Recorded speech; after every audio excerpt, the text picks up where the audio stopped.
I'm going to talk to you today about body language. Think about what are you doing with your bodies. If you tweak your nonverbal behaviors in really pretty easy and simple ways for a short period of time, it's going to make you feel more powerful through physiological changes in your body. Here are some examples of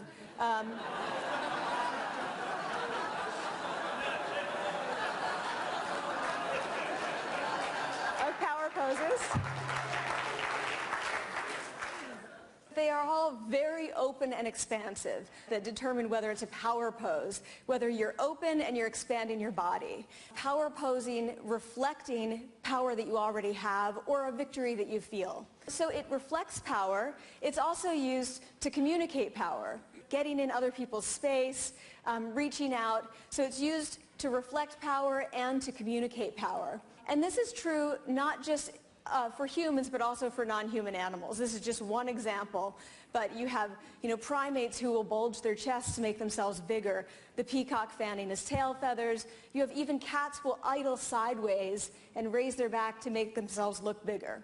So this is common across both human and non-human animals. Powerlessness is reflected and communicated through these contractive closed postures. So this is a very sad, powerless person. It really is just everyday things that you do, like crossing your arms, also touching your face and touching your neck. This is really communicates powerlessness. Anything that you do that makes you smaller and hunching your shoulders. This is about powerlessness. It reflects it and it reinforces it. Power causes power posing. What we wanted to know was whether you could fake it till you make it. These people who are participating less are engaging in more of these contractive, closed postures. And I'm going to give you two little pieces of research that led to this prediction. The first is that we know already that feeling happy makes you smile. And this is a natural Duchenne smile where the muscles around the eyes are contracting. But researchers have also shown that making someone smile like this makes them happy. Even when they don't feel happy, asking them to smile like this makes them happy very quickly, and we call that facial feedback. So we know that our nonverbals both reflect and reinforce feelings. The second is a little, might seem like it's coming out of nowhere, but so when you think about primate hierarchies, the alpha male tends to have high testosterone and low cortisol. And from a Darwinian perspective, the assumption is that is the individual that has the highest innate basal testosterone and the lowest innate basal cortisol. But primatologists have discovered, in the last decade or so, that if an alpha has to be taken over, if an alpha is lost and another individual has to ascend and become the alpha, this is what they find. Over just a few days, that individual's testosterone rises and his cortisol drops. Similarly, if for some reason a primate is pushed to the bottom of the hierarchy, you have the opposite. His testosterone decreases and his cortisol rises. And now let me say a word about testosterone and cortisol. Testosterone is what we call the dominance hormone. It's related to confidence, dominance, aggressiveness. Cortisol is related to stress. So obviously, lower cortisol means you're less stressed out both in the moment and, over the long term. It really can sort of erode your health over the long term. And low cortisol testosterone is clearly associated with power. We've known that for a while. Cortisol is associated with low status if your cortisol is high.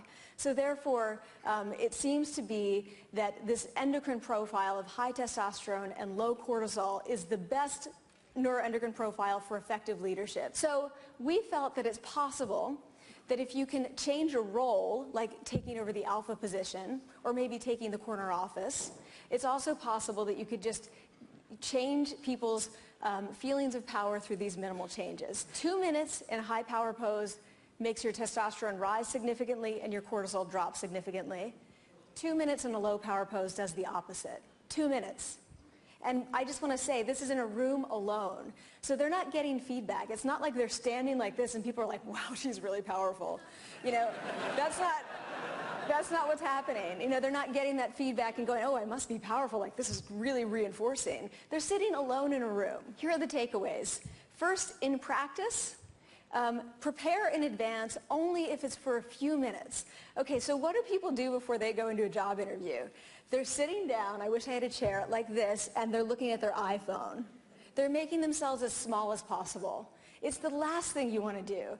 Instead, go to a bathroom stall and stretch out. Like, just walk around, be moving, have your feet spread, have your arms spread, be reaching out. If you're in your own office, put your feet up on the desk. No one's watching you. Do whatever you want to do. The cultural and gender norms don't matter. If you have some space that's private, do that before you go into the interview, before you give the speech, before you give the pitch. 2 minutes. Second, during the interaction, you want to expand without dominating or without complimenting. So people tend to do one of two things. They either go in and they think they've got to own the whole room, but really what they're doing is like stealing the room. And people are like, I don't like this guy. Instead, go in and be as big as you can be comfortably. Square off your shoulders, stand with your feet apart. If you have to sit, try to rest your arms on the arms of the chair. That will prevent you from doing this. What other minimal manipulations can empower people? I mean, this is 2 minutes in a pose, and it leads to these outcomes for both. By the way, this is not moderated by gender. This is for women and men, and for people of different races. So what other minimal manipulations can we come up with that are going to lead people to feel more powerful